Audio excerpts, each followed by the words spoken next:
Hello, everyone, and welcome back to the Hockey Writers Fantasy Forecheck podcast. I am your host, Jacob Strozyk,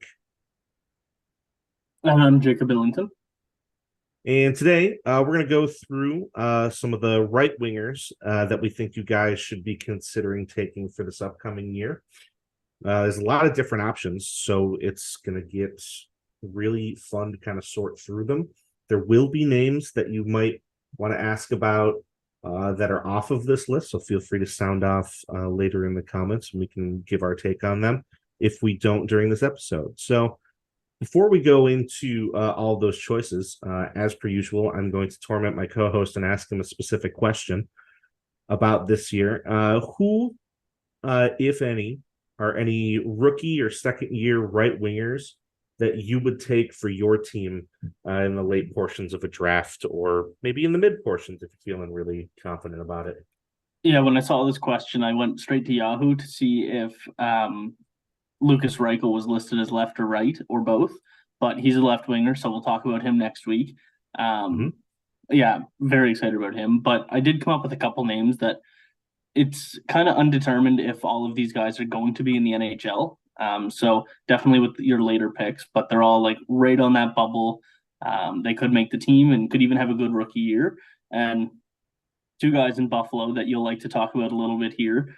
I don't know their likelihood of making the NHL, but if they do, they could make an impact, and that would be Matt Savoy and Yuri Kulich. Okay. If you had to pick one of the two, which would you go with?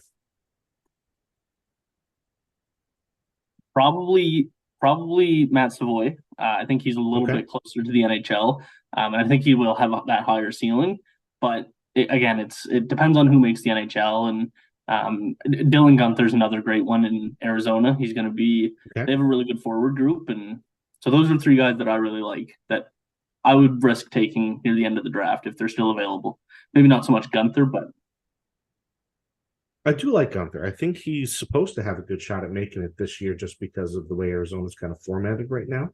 yeah, But I like that as a pick. I agree with you. Savoy is the better of the pick between him and Kulik. But for me, if I were to pick like a second year player, he's not a rookie, but it's also on Buffalo, would be Jack Quinn. He had a very good year last year. He's a shooter. He's injured to start this year, so you wouldn't really need to use a draft pick on him unless you really had something going on. But otherwise, you wouldn't be missing if you had him on the deep portions of your roster come around December, maybe January time, I would say. yeah, that's fair. What about JJ Paterka? He's on the left side, isn't he? Paterka's left. He's a left Yeah, winger. yeah. So next week for that one. All right, let's dip excuse me. Let's dip right into the high end portions of which right wingers we would take. I will start our rankings off with who I think would be the top right winger overall, and that's going to be Mac Chuck. I think he's just overall one of the best fantasy assets you could possibly have on your team. He throws hits, he scores goals, he gets a metric ton of points. So I would say if you have a top five pick, you wouldn't be wasting it on Kachuk. Yeah, he's definitely a great pick anywhere in the top 5 or top 10. Like he's definitely going to bring a lot of quality pieces to your team, and like you said, with the hits, the points, like he just does everything. I don't know what his blocks look like, but I know that he's willing to get in front of the puck if he's in the position to. He has every single thing you will want out of a fantasy player, and you can't go wrong drafting him. Yeah, I just love. I tried to make a trade for him last year in my one league and couldn't get the deal done. So it's sitting a little sour in my mouth over somebody like Chuck. Give me one of yours. Give me one of your top picks. The top guy off the board for me is Nikita Kucherov. He has insane offensive capabilities. He's probably going to be the highest scoring right winger if he has a full healthy season. Now Tampa is kind of getting ready to take that step back in where they've been at in the standings, but that top line is still the offense is just insane and comes at ease with that top line. And Kucherov is the point getter on that line. He's almost included in every goal that top six scores and all the power play time. I think he's the first off the board for me, and I would take him. I'd be comfortable taking him fourth or later. Fourth or later. I Yeah, don't really have a disagreement on that. Kucherov has always been one of those 100+ point scoring forwards, especially if he is in that healthy region. Tampa Bay likes to shut him down if it's kind of in that late portion of the year just to save him for the playoffs. And I'm not saying I blame them for doing it, but as a fantasy owner, it kind of hurts when you're sitting with Kucherov on your roster and then he's on your IR from February until April, and it kind of is just like, fine. But yeah, if he's healthy, I agree. He's one of yeah. your top 2, 3 options as far as drafting goes. Big one for me, besides him, despite the fact that I think Boston's going to take a bit of a step back, I don't think Pastrnak is going to. I still think he's going to be that 100-point right winger. I still think, I don't know if he'll drop another 60 goals, but I have a lot of confidence he'll put up 50 at least. So goals are great in every single fantasy league that you're in.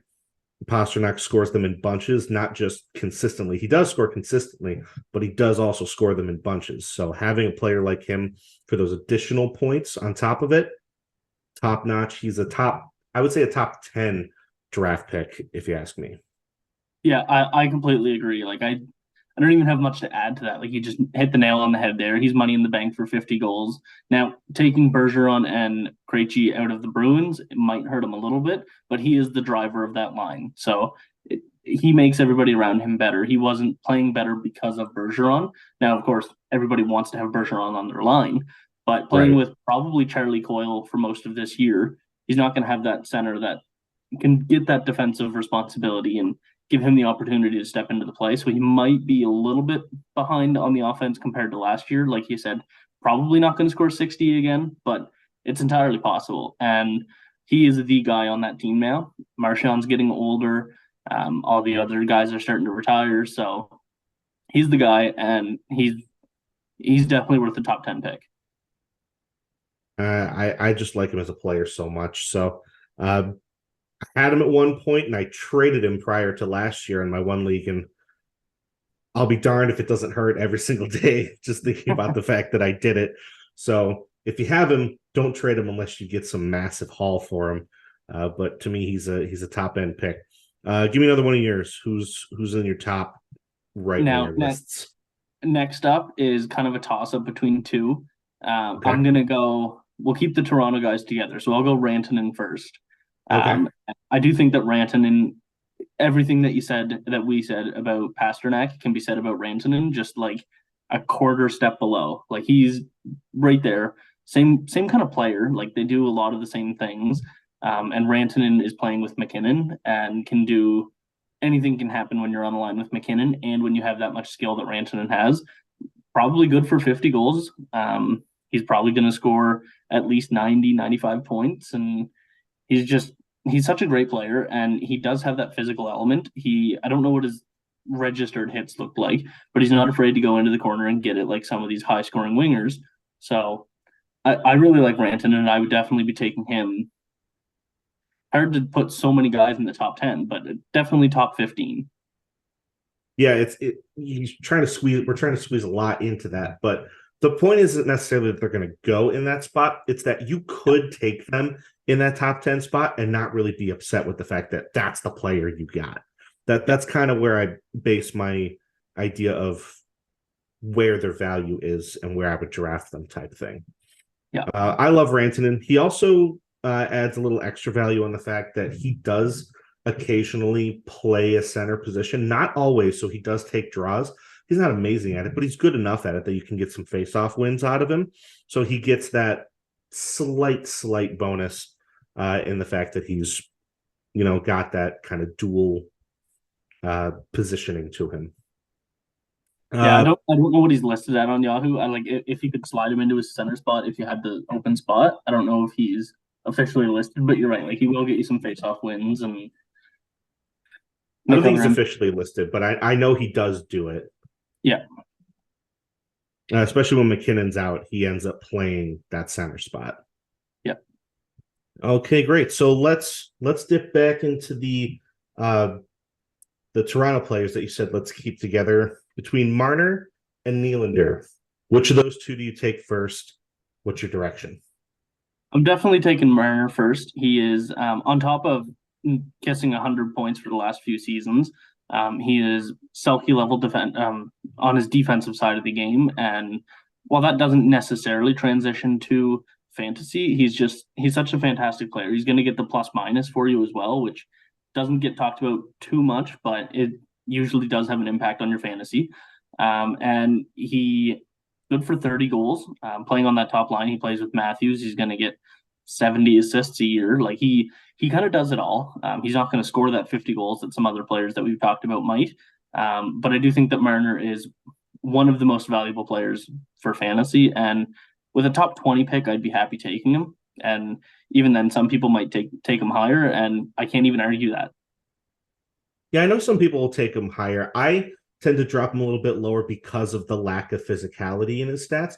You're right. He does get that plus minus spread. He'll get those defensive stats. He's not really a huge blocked shot kind of guy, but it's more his defensive play. And you're right. That doesn't necessarily always translate to fantasy, but he does get some of the smaller categories that might get you a couple of booster points here and there. But I agree, more of a top 20 as opposed to a top 15 or a top 10 pick. He's kind of the opposite side of what Nylander is, which is to me, Nylander's more of a goal scorer. He's a 40 goal scorer. He'll jump up whether it's between that first or second line. I know he kind of transitions between the two sometimes. He's a good power play point player. That's a lot of P's, but that's exactly what he is. So you're not going to go wrong picking either of them in those top 20 or even 25 slots. If Marner's dropping below 20 and you're picking at 21, grab him, pick him up. You shouldn't be hesitating because if somebody's undervaluing him that much, you're getting an absolute steal at that point. Nylander is more of that, 20th to 25th type pick to me, just because I think there's other centers and other wingers that are slightly above him, but he's still a high end pick in the top, I would say, 3 rounds of your draft. Yeah, definitely. He, like you said, scored 40 goals. He doesn't have a contract after this season. He's eligible for an extension any day now. And if he goes into the season, he's looking for $10 million a year, which at this point, if Toronto is paying Austin Matthews 13 and a quarter, then Yeah, I think Nylander is worth $10 million based on that evaluation. And he's just going to have to prove it and really earn his money. So he has a lot to play for this year, and they're trying to play hardball with him. And we've seen before he held out. That's not going to happen this year, of course, but right. he is eligible for that extension. He's going to work his butt off to try and get as much money as possible. That's what he does. That's the attitude he has. So I expect a big year from him this year. Um, Not quite sure what the top six is going to look like in Toronto. He's probably going to be playing with John Tavares again, which we Mm-hmm. all know that works well. But like you said, he kind of splits the game. Usually the third period, he'll jump up to that first line if Toronto needs a goal, and they'll just kind of go forward heavy and put them all on the top line. Yeah, I agree with you. $10 million might seem high to some people, but in the current NHL and kind of the percentage of salaries, it's not really that much. And I know there's a lot of leagues that take into account salary cap because you can put a salary cap on some of your leagues. So if you're more of a dynasty salary cap type league, Nylander is still a good, not budget pick, but he's a good just overall pick for that type of contract that he'll eventually sign, which is around 10, maybe $10.5 million. If he's anything under 10, you got a good rate for him because he's about a point per game player, 40 goal scorer. And I think that's about the going rate for somebody like that. I don't think you're going to have too much of a problem holding on to somebody like him for a long term fantasy play in your dynasty leagues. All right. Before we go forwards, here is a message from the hockey writers. Interested in writing for the Hockey Raiders? If you have experience writing about hockey, are passionate about the sport, and are looking to take your writing to the next level, the Hockey Raiders could be the place for you. Here at THW, you will have the opportunity to hone your craft at one of the world's largest and most respected hockey publishers. You will have control over what you write, be able to seek out media credentials, and be supported by a large network of writers and editors. Plus, you'll get paid for doing it. If you're interested and want to know more about team openings and requirements, please visit the Write for THW page on the Hockey Raiders website. A link to that page is also listed in the description. All right, we are back. Now we're going to drop into some of the not mid-tier players, but the ones that I like to consider sneaky picks that you can grab in your middle portions of the draft or late portions of the draft that the people might not be paying attention to, or they might have good peripheral coverage that you can pick up on that they might not. I have no particular order for the players that I listed here. Is there anybody that stands out on my list, or do you have anybody on your list that you really want to highlight here? I think there's quite a few players that could categorize into this. And looking at your list, I think the number one guy you have on there is Tyler Toffoli, and I have to agree 100%. He has the potential. He's starting to get a little bit older. I think he's 32 now, maybe 31. 32 or 33, I think. Yeah. So starting to get into his 30s, but scored 30 goals last year, and now he's going to a better offensive team, and he's going to have just as good of an opportunity. So in New Jersey, he's going to have some great players to play with. He's probably going to be playing with Nico Hischier, and I don't even know who would be on the other side. But there's so many fantastic players there he's going to be able to bounce off of, and he's probably going to score 30 again and probably hit 65, 70 points. Like, that's completely possible, and probably going to get drafted later than he really should. So he could definitely be one of the sneakier picks. Yeah, I liked him last year. I've liked him almost every year because even when he's not putting up those career numbers like he did last year he was an absolute steal for anybody that grabbed him, because there's no way he was picked anywhere higher than maybe like 8th, 9th, 10th round as far as, drafting goes. And some people might not have even drafted him at all unless they had confidence that he was going to light it up in Calgary, which he ultimately did. He was arguably one of their top 2 players all year. So I know I was one of those people that reaped those rewards, but I've also drafted him and taken him in prior years just because he's a good, consistent goal scorer. He's never been that, 35, 40 goal scorer, but he's always been good for 25, 24, 23 in that mid-range. So for depth, he's always been a great option. And I think that people are still going to be sleeping on him, even though he's in New Jersey, and he's going to be playing in that top 6 role and producing. I don't know if he's going to be up to that near point per game pace again, but I think he'll still be flirting around that 60-point mark that he's 100% worth having in those mid portions of your roster. Yeah, I agree. And yeah, like we said, like I'm higher on him than a lot of people seem to be. Just like you over the past few years, like I've always drafted him for one of those bottom of the lineup picks, even just like you said, that consistent 20+ goal scorer. He's always good to have anyway. And now he's taking that step forward, and we'll see if he can continue it. All right. Another good one that I want to highlight. He was a miss one year and he was a hit another year, but I'm still going to put him in this list because of the team that he plays for and the position that he plays. Zach Hyman. For a number of reasons, he jumped up in his point production this past year, and I think he's always had that potential. Even when he was back in Toronto, he was just a good, consistent scoring forward. And he does have some physicality to him. He gets some blocks, he gets some hits. So he does a little bit of that extra fantasy coverage for you. And I think he's someone that people might not be paying attention to like they normally would. And he would probably drop down to that maybe 8th, 9th round again. And you'll be able to pick up somebody who can drop 40 goals at the drop of a hat just because of the team that he plays on. I think anybody playing on Edmonton has that advantage. And I'm not trying to discredit Hyman at all. I think that he is a great player, and all the things that you just said, he's probably good for at least, I don't know what he got last year. I know it was pretty high, but he's good for at least 60 points again this year. At like 82.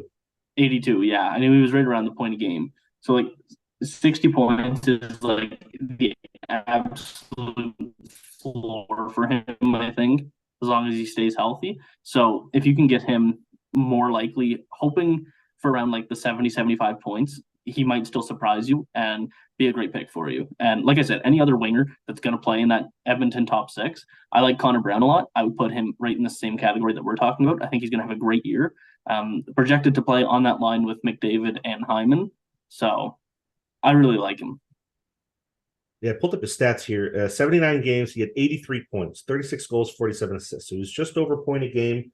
And he had a lot of shots last year. So compared to his previous years, he was only averaging maybe 140 to 160 shots. That last year he had 276. So he was shooting a lot more last year. So that's definitely something to keep track of, especially if you have a team that or a league that tracks shots. He might be somebody to pay attention to in that regard. And on top of that, he had a 50% faceoff percentage last year. It wasn't a lot of draws, but it's still 50%.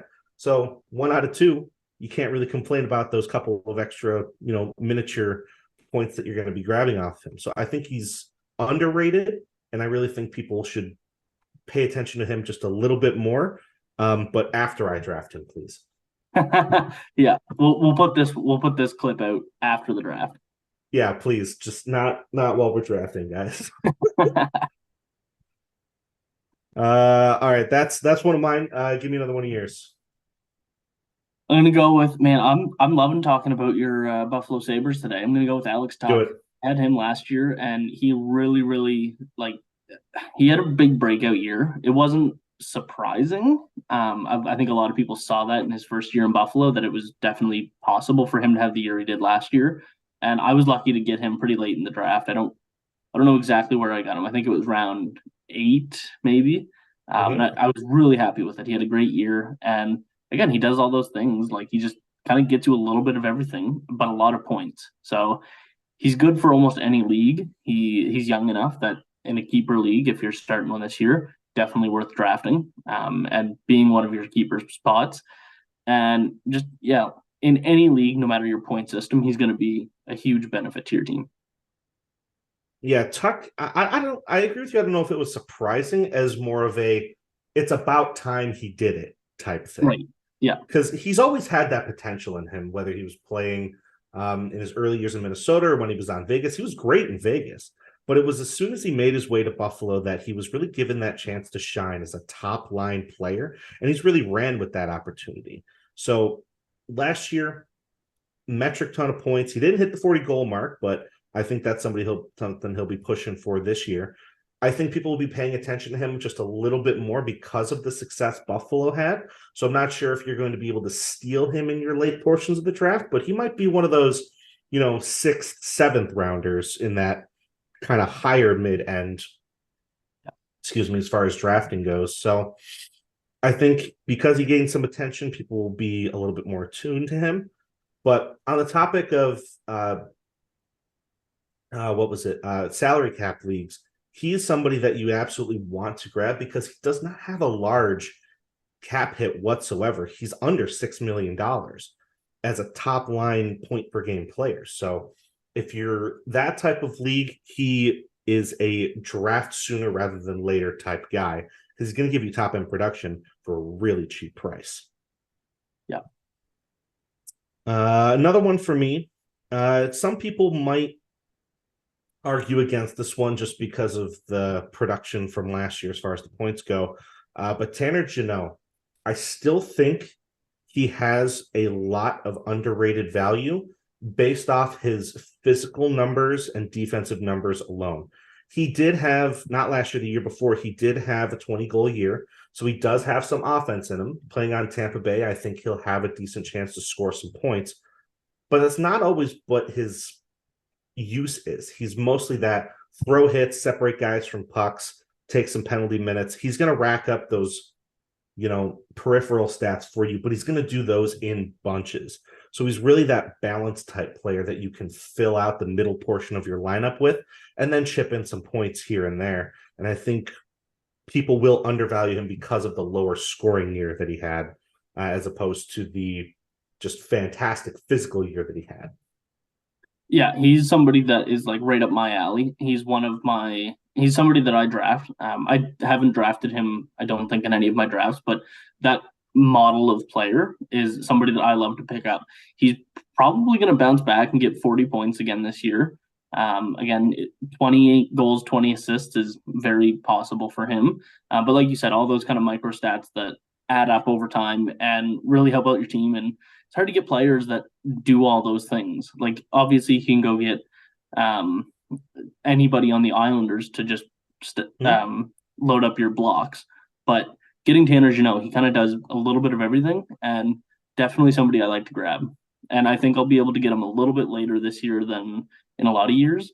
So Yeah, there's not a lot of players in the league that really rack up hits like the rest of some other players do and still have offensive talent. So I think that's why I put him up here in this kind of mid tier for picking. Give me another one from your list. another one from my list. See, there's just so many that like Oh, I know. We can go on for days. There's like a million right wingers. I know I had one and I lost it, and I was really excited for it. Do you know the team? No, I don't. I just had him on the tip of my tongue. Do you got another one while I'm trying to remember his name? Yeah, I'll jump into one of my LA Kings picks, and that's going to be Adrian Kempe.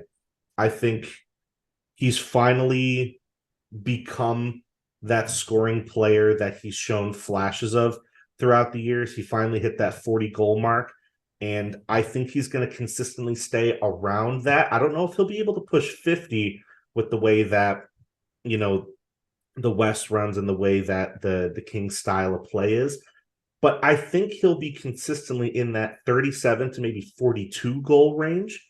And that's something that is just invaluable in your depth scoring when you can just have that consistent goal scoring threat in the deeper portions of your lineup. I think Kempe is underrated in that regard, despite the fact that he plays in the top six and got some good attention last year. I still think some people might not be paying attention to him as much as he deserves, though. So that's kind of why I put him in this portion of mine. He absolutely belongs in the steal of the draft conversation. Even like I already forgot that he scored 40. Like he had such an underrated Yeah. year. And he's definitely going to be able to build off of that. He's going to have more opportunity with the Dubois trade. And like he has so many great players to play with, kind of the same conversation as Tyler Toffoli, but Kempe is a lot younger and has a higher ceiling than Toffoli. But they're in similar situations, like they're in great spots to succeed. And it's great to see Kempe really take that next step. He's solid defensively, too. He's not, knock your socks off good, but playing with somebody like Kopitar definitely increases your defensive awareness and makes you better at that two-way game. Last person I have on my list is also on the Kings is Kevin Fiala. I know he had a quiet, good year because nobody really bothered talking about him, but he was also right around that point per game, mark. And it was primarily assists this year as opposed to the year prior where he was kind of split between his goals and assists. But I think he deserves credit for what he did despite that Kings team looking a little depleted last year. And I think in fantasy, he can go in those lower portions that you'll be able to grab him and you'll still be really excited about the fact that you got a guy that'll drop 2 assists and a goal on a random night. Yeah, and he's almost always good for a point a game at this point in his career.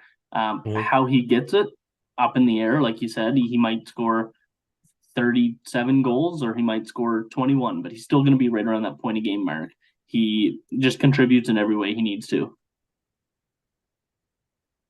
That's the end of my list. Did you figure out the one that you wanted? I did, and I got another one too. All right, so hit me. What do you got? as soon as I sent it over to you, I got it. But Gabe Vilardi, over in Winnipeg, I think that he's going to have a huge year this year.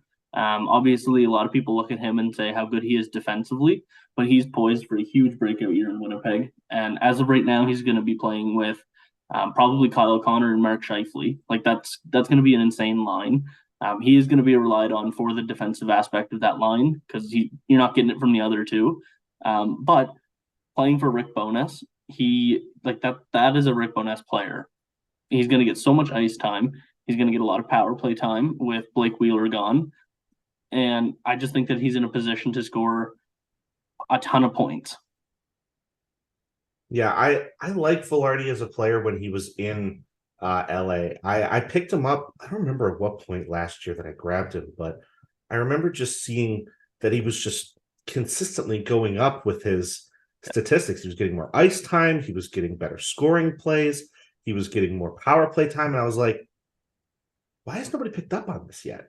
And I think that's exactly just the type of player he is. He's under the radar and he's just good. And I think he's going to get that breakout year in Winnipeg. So I'm going to agree with you on Velarde. I like that pick. Yeah, and in LA, he was mostly on the third line. Like, he was never really given a true opportunity. And now he's going to be top line and given a huge shot in Winnipeg. And I just mentioned him, but my next and final pick for this kind of tier of players that we're talking about, I'm going to go with Blake Wheeler. I think that people are going to kind of sleep on him a little bit. Plus minus might not be good for you. Everything else, he's going to get the hits. He's going to get probably 65 points. I think that's a safe bet for Wheeler. And he's going to be playing with some really good players in New York. So I do think that Wheeler can bounce back from a tough couple years in Winnipeg. He's getting older. He's not going to bounce back to a 90-point guy, but there was a lot of negativity around him in Winnipeg. And even after losing the captaincy, he's still just, it wasn't the responsibility that was slowing him down. It was just kind of the culture of Winnipeg. And I do think that the change is going to be really good for him. And I do think that he can stick around that 65 points, even flirt with 75 if he has a really good year. It's all going to be dependent on where he plays and how his chemistry is. Yeah, Wheeler to me has always been that really good playmaking winger that people probably don't pick up on nearly as much, but he's a very big physical playmaking forward. And I think you're right. On that Rangers team, he's going to get all the right opportunities to still score like he's supposed to. Maybe not like he was in his prime, but he's still a really good player that can put up a lot of points. The Rangers are going to be a good team. I would really pick anybody in the top 9 from the Rangers to be on my fantasy team at this point, just because of how good their depth is at forward. So, I don't have any problems picking up Wheeler in maybe your 9th, 10th rounds of your drafts. Yeah. All right. Next category should be about the same amount of players, slightly less. These are my hit or miss. The ones that I think either you're going to get amazing or meh type deals out of them. And one of the top players for me on this is Vegas's Mark Stone. Hands down, I've grabbed him multiple times myself over the past few years, and he ends up sitting on my LTIR for more than half the year. And it's no fault of his. There's only so much you can do as a player when you have 2 back surgeries in 3 years. So, that's hard to come back from. But he did look good in the playoffs. He is still a top-end forward, if you ask me, when he's healthy. So if you grab him, just be aware he might be on your IR by the time 2 months rolls by.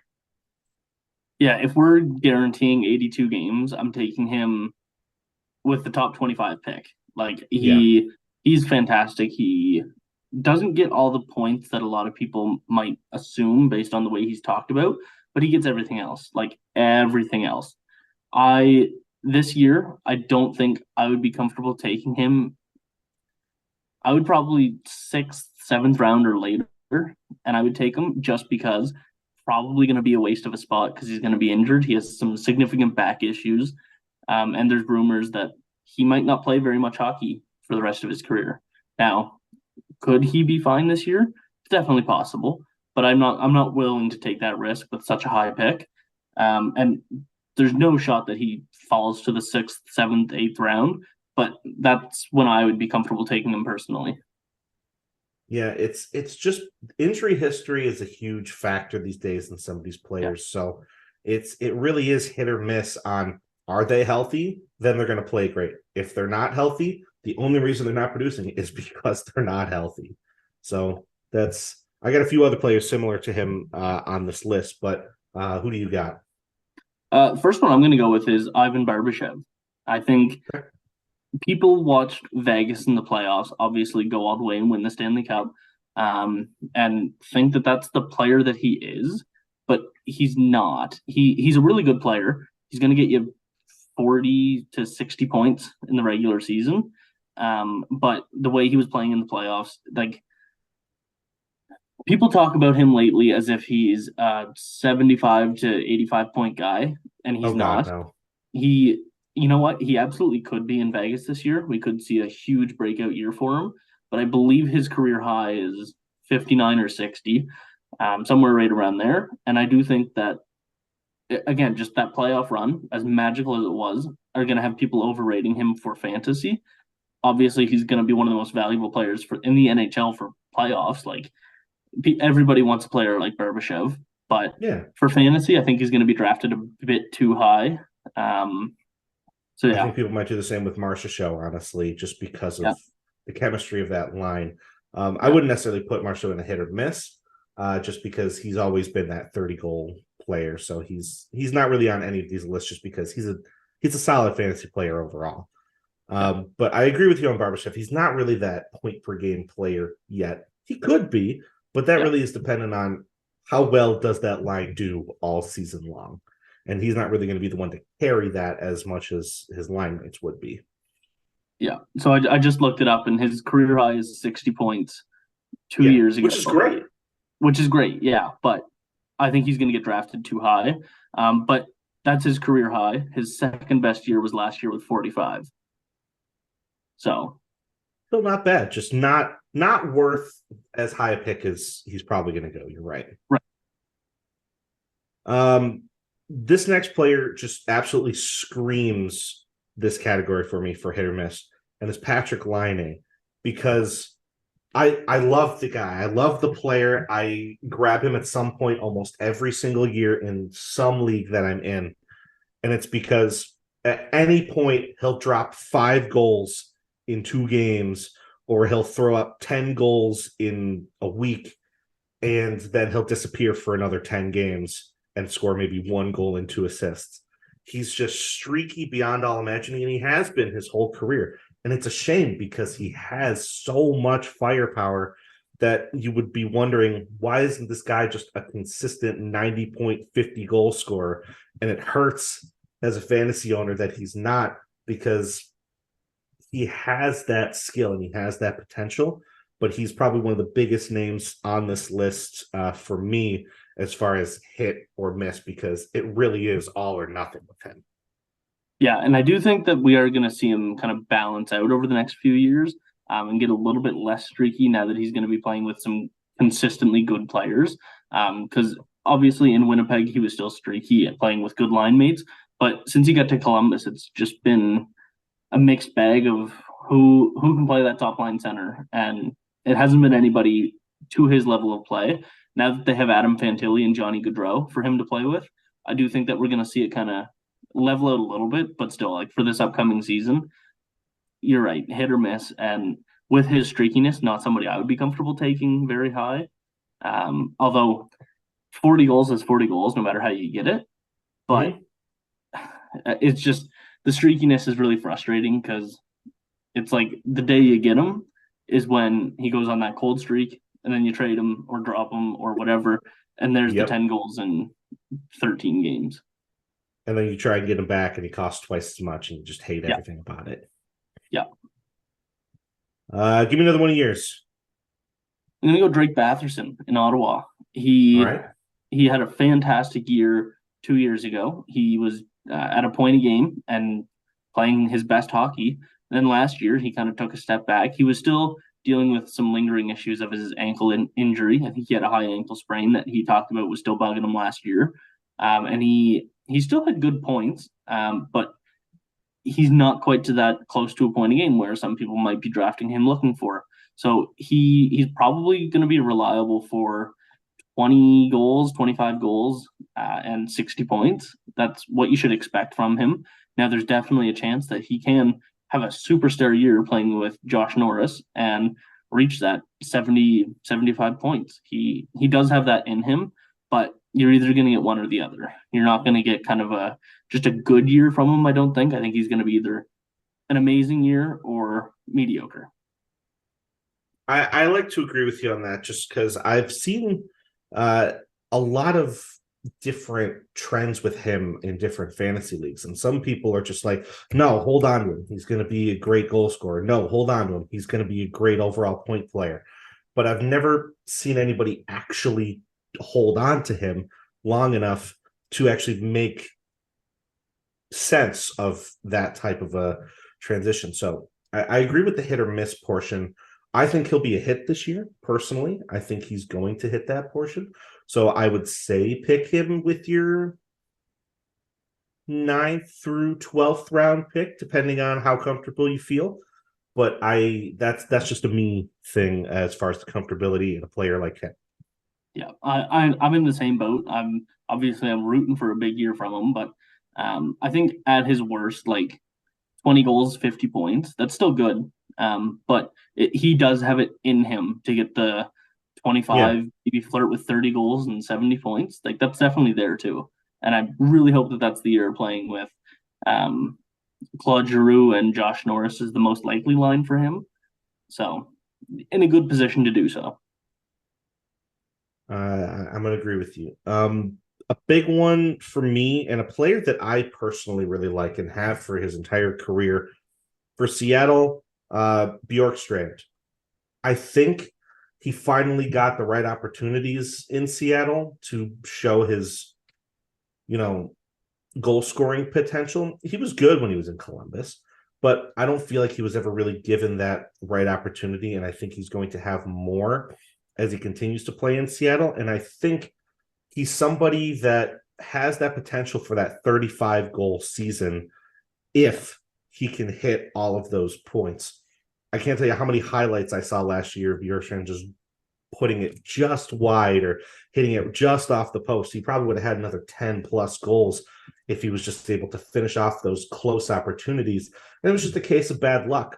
I think this year will be a good year for him. I don't know if Seattle's going to go up or down. I think they'll be around the same, power level as they were last year as a playoff team.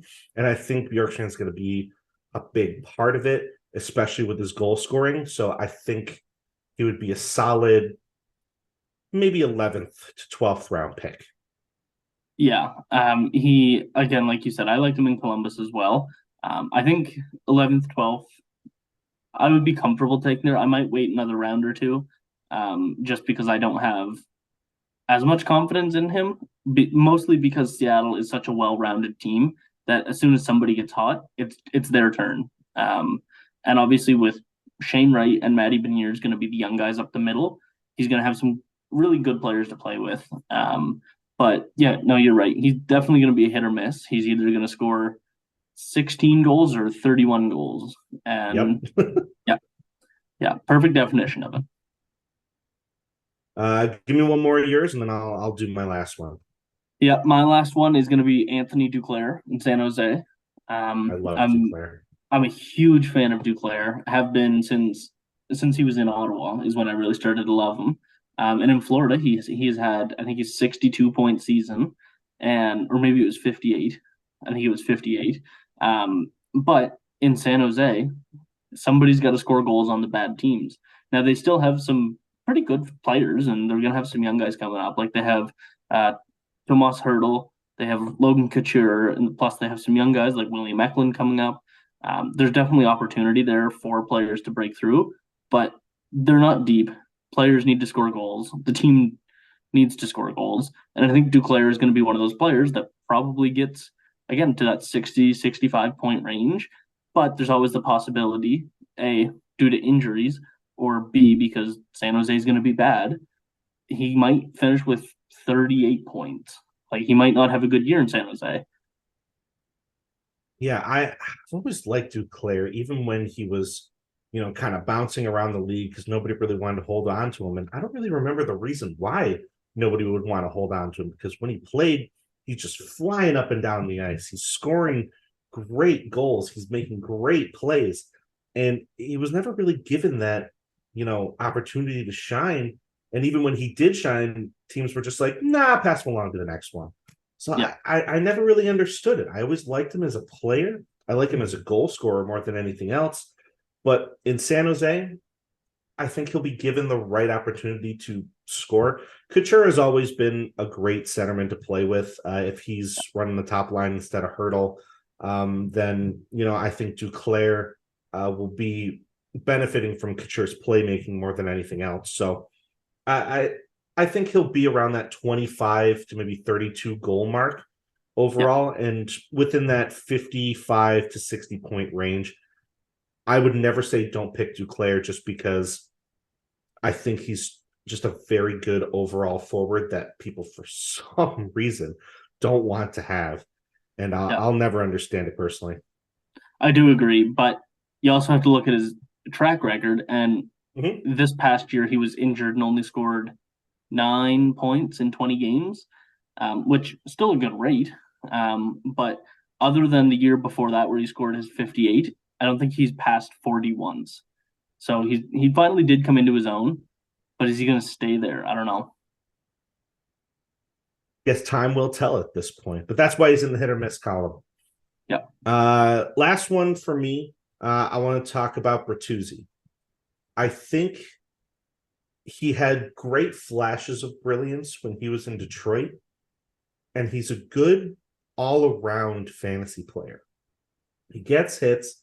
He's decent at blocking shots. He can score. He's a good playmaker. He's more of a pest type player, but I think he fits the role that he's supposed to play well.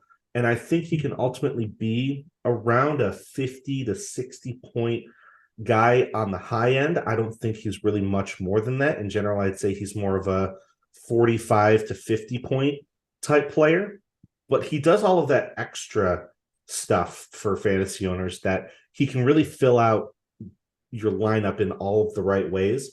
So will he have an off year like last year, or will he have an on year when he's in Toronto and really contributing to that team? I think it'll be tough one way or the other, but it's really going to be dependent on how well does he mesh with the Toronto team. Yeah, and he's coming to Toronto to be Michael Bunting. And I think that he's a much better player than Michael Bunting, and Bunting was scoring at a pretty good rate. And I do think that Bertuzzi on that line with Matthews and Marner is I think he's going to do a lot better than you think. I could definitely see him flirting with 80 points, close to the point a game. He did score 62 in Detroit one year, and he scored 45 plus 3 or 4 times in his career already. Now, he is 28. He's not still a developing player, but I do think that this is going to be by far the best opportunity he's ever had to play in the NHL. And he's going to do all those things, get in the corner, take the hits, block the shots, whatever. But I do think that he's going to get a ton of points as well, even just from going into the corner and throwing the puck in front of the net. Okay. Hey, can't agree on every single one of them, but that's just a matter of perspective. So yeah, it's up to everybody else to kind of decide how would you value somebody like Bertuzzi if you took him. So where would you take him based off of that knowledge? I would take him above a lot of the players we talked about. Probably, I would take Bertuzzi in round 7, 8, 9. Okay.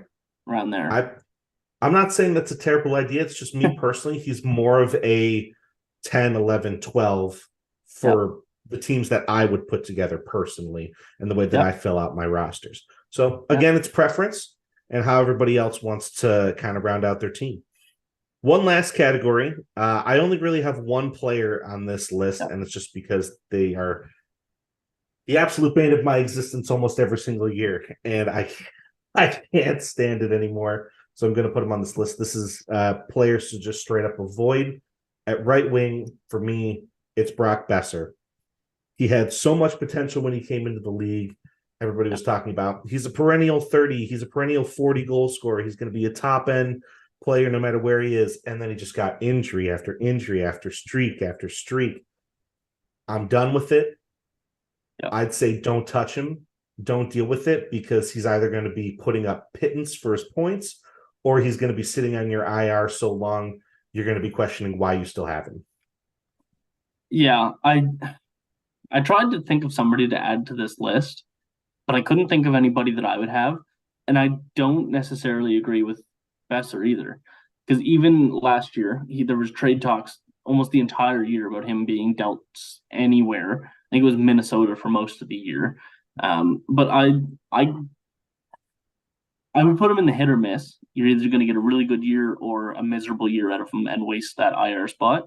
But I do think that if you have a chance, then I would take him in the later rounds, like that 13, 14. If he's still there, I doubt he will be because somebody's going to take him higher than that. But I would still take a chance on him. It's just me personally. I've had so many gripes with picking him up, being like, this is the year he's going to do it. This is the year he's going to do it. This is the year he's going to do it. And he always ends up getting dropped, or he always ends up sitting on IR. And I can't take it anymore. You're right. Last year he did have a solid year. 74 games, played 55 points. That's tied for the second highest point total of his career. But the best season he had points-wise was 2018-19, 26 goals, 56 points. And his best goal-scoring year was the year prior, 17-18, where he had 29 goals. So he's never eclipsed the 30-goal mark. Do you think he can do it this year since you have so much faith in him? I don't think he hits the 30-goal mark. I think that idealization of Besser is dead. I don't think anybody thinks he's going to hit that, but a steady 20-goal guy, I think he can still be that. And it's really unfortunate because it just feels like Vancouver, the city and the team just gave up on him. And if I was in his position, I don't even know why I'd want to play for that team at this point, just because there's been so many rumors of them just wanting to get rid of you. Now, ultimately, they didn't. So that could be telling. But I do think that he's going to be playing with a chip on his shoulder, want to get acquired by somebody that really believes in him and give him a good opportunity, because I do quite like Besser. Trying to see, what does he have left on his contract? I think he has one more year. He's got one more year, 6.65. Yeah. So, I mean, I'm not saying he's a bad player. I'm just saying for fantasy, I wouldn't want him on my team. He's not somebody that I would put in any portion of my lineup because there's other players that I think would be better options. So just want to preface that. I'm not ragging on Besser as a person or a player. I'm saying he would be great to have on just about any roster. But for a fantasy roster, I wouldn't go anywhere near him personally. You disagree? Right. I disagree. But that's totally fine. Everybody's allowed to make their own assessments, and you can take everything we say with a grain of salt. All right. I like it. There's always a lot, like I said, there's a lot more right wingers in the league that we could go on and on for probably 3 hours about if we tried to cover just about every team's top six at this point. But everybody's welcome to sound off, whether it be in the comments section on YouTube or you can tweet at us however you'd like. But we're going to wrap up this show for this week. Thank you, everybody, again for tuning in to this week's episode of Fantasy Forecheck. For our next show, we're going to do the opposite side. We're going to do left wingers. A lot of high-powered offense coming from that side, so it's going to be really fun.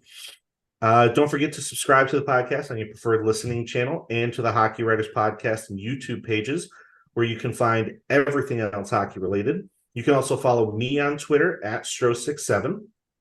And me at Jacob Billington. You can feel free to drop us a like and comment, anything else. So you can tweet at us. We'll keep you up to date on anything and everything fantasy throughout the year. Thanks, everybody, again for watching, and we will see you next time.